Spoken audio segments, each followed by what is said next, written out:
What's up, guys? Coma here, and today we are back with another arc build. So I took some more time to really figure out what I wanted to run on this build specifically because Arc Hunter is not too great right now. It's kind of a bit of a mess in trying to actually utilize the new bolt charge, um, subclass term, I guess we could say.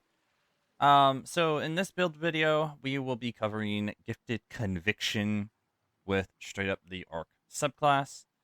So for anyone who is unfamiliar with Gifted Conviction, activating Tempest or Ascension throws bouncy and explosive to nearby enemies that jolt and damage targets. Jolting nearby targets grants you damage resistance, which typically you're always going to be jolting enemies, so no need to worry about specifically trying to jolt enemies.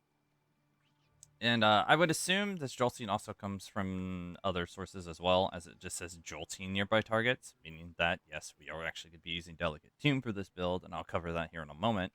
But Gifted Conviction is going to be your big key here, where not only are you going to be using Ascension and Tempest Strike like simultaneously in tandem, but you're also going to get a lot of damage resistance that will stack on top of the new buff that came from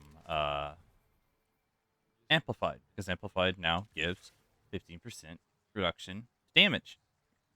So going on into the aspects and fragments here, the subclass itself, we have Ascension, where while airborne, you can press your class ability button to summon your arc staff and propel yourself upward, creating a burst of energy around you that amplifies allies and jolts targets. So again, more jolts, and we're also getting amplified. Tempest Strike, while sliding, activate your charged melee ability and unleash a devastating uppercut attack that travels along the ground in front of you, damaging and jolting targets it hits. Defeating jolted targets grants a stack of bolt charge.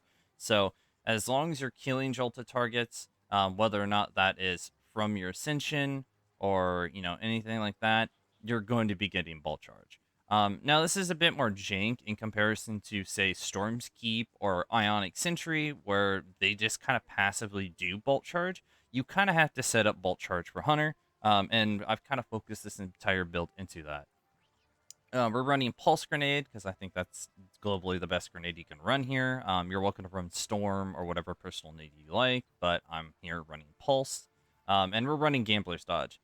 Simply because with the launch of Heresy, Ascension, and I believe Ensnaring Slam, we're given the ability to inherit the dodge action. So basically, Gambler's Dodge will now activate as long as Ascension is used nearby enemies. Same goes for Marksman's Dodge. So if you have Marksman's Dodge on, Ascension will instead reload your weapons. But Gambler's Dodge will help us get Tempest Strike back so we can utilize more Bolt Charge. Going to the Fragments here, defeating a jolted target thanks to Spark of Ions, or defeating a target with Bolt Charge creates an Ionic Trace. Spark of Shock, arc grenades jolt targets. That's pretty obvious. Always a good one. Spark of Resistance. While surrounded by combatants, you are more resistant to incoming damage. I don't know how much big of a percent this is. I'm going to say it's probably like 10%, maybe 5. I'll probably put something on screen just to correct myself, but um, this is just another damage resist on top of the ×4 that you get from these two being casted back to back, or if you're even lucky enough to do Tempest Strike twice as well in some cases. I've had chances where my Tempest Strike will just come back like almost instantly due to how many Ionic Traces I'm making. So there's a chance you could get ×4, which I forget how much that ×4 is, but you're also going to have the 15% as well as this fragment with damage resist. So generally, you're not going to be taking very much damage as long as you're chaining your abilities together.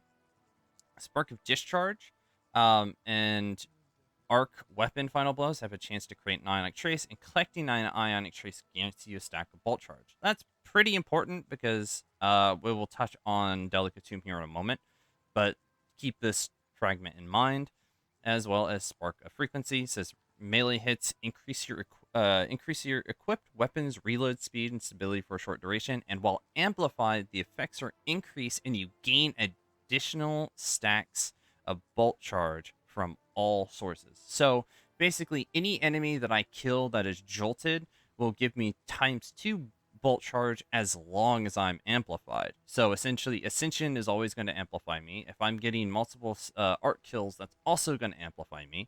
And I'm also just getting a ton of ionic traces thanks to the exotic Delicate Tomb. So Delicate Tomb makes it to where it fires horizontal spread when fired from the hip, and final blows of the weapons have a chance to generate ionic traces. Powerful foes and opposing guardians will always generate ionic traces. This thing is an absolute beast because ever since it came out, it's been one of the best. Thankfully, because of Tempest Cascade, it says creating an ionic trace overcharges this weapon's next shot, jolting targets on hit, which thankfully, again, defeating jolty targets thanks to Spark of Discharge. Well, not Spark of Discharge specifically, but again, Ionic Traces with weapon final blows. But defeating a jolted target will actually create another Ionic Trace, of which then feeds into our Bolt Charge and, ability regen and everything of like sorts. And of course, if you have this thing, also the Delicate Tomb Catalyst is extremely good. You collect an Ionic Trace, and it reloads the magazine from reserves. Um, just an overall wonderful weapon. The only weapon that you can actually replace this with is actually Coldheart. But the reason I opted for Delicate Tomb over Coldheart is because Coldheart kind of requires you to use the gun a lot more in terms of actually having to stay trained on an enemy. So you have to shoot it for longer, and the more that it basically, the longer you shoot it, the more ionic traces you'll have. And unfortunately, due to Coldheart's, fire rate and magazine, I think you can generate like a total of 2 ionic traces. Meanwhile, in something like Delicate Tomb, you can generate like 4 to 5 with a full magazine, and then again have the reload. And Coldheart does have a catalyst, but I think it's only a stat increase. So again, you're welcome to run Coldheart if you think you need it by any means. Your primary and heavy here are completely, personal choice, depending on what content you're going into. So if you need Unstop, you can throw on something like Storm Chaser if you want. But for example, my build was Storm Chaser, Breachlight, and Delicate Tomb because I needed to fill the gaps. Because unfortunately, my build really didn't have Barrier Unstop. So, but you'll still see me use a ton of my abilities throughout the entire run. Going over here into the mod customization. I'm gonna go ahead and go over the mods and then do the artifact afterwards. I know I usually do them sometimes in opposite, but whatever. Um, we're looking at hands-on here, and I have a kinetic siphon here. You're welcome to swap this out with whatever you want. I also have a minor mobility mod here just to free up some space because honestly, mobility is nice, but it's not too heavily needed. So I would lean that to be your like lowest stat if necessary. But if you can get it up to 100 and be able to run triple 100s, more power to you.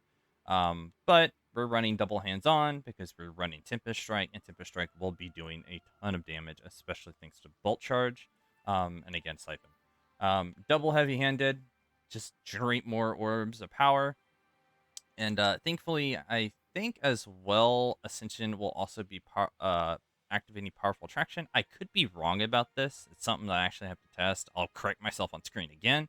Um, but yeah, double heavy-handed. It also reduces the cooldown of heavy-handed. I think down to 5 seconds. Yeah. It down to 5 seconds from 10 seconds, I believe, is the cooldown. Because if you put on 3, then it's a 1 second cooldown. And we're running fastball just for the sake of being able to throw our pulse grenade further. I'm running triple resistances. These are the ones that I ran in the Lost Sector that you'll see gameplay of. But again, adjust these to whatever your personal choice is. If you need reserves, throw in reserves. That's it. And then over here, I have an Arc Weapon Surge because Delicate Tomb is just a powerhouse, and we're running Invigoration and Better Already. Better Already is just good. Recuperation is okay, but it's a health chunk. But Better Already starts your health regen instead. So, um, that is pretty much it. I have double bomber here, but again, you're welcome to run distribution if you want to kind of get your abilities back as a whole, or you can just simply run Reaper, as I hope that Ascension would run Reaper as well. So, again, I'll correct myself afterwards. And then let's go head over to the artifact. It's pretty down the line. Pretty much the same as I've always been running. Unstoppable fusion and piercing sidearms. I'm running overload machine guns, even though you're going to have plenty overload built into the kit already.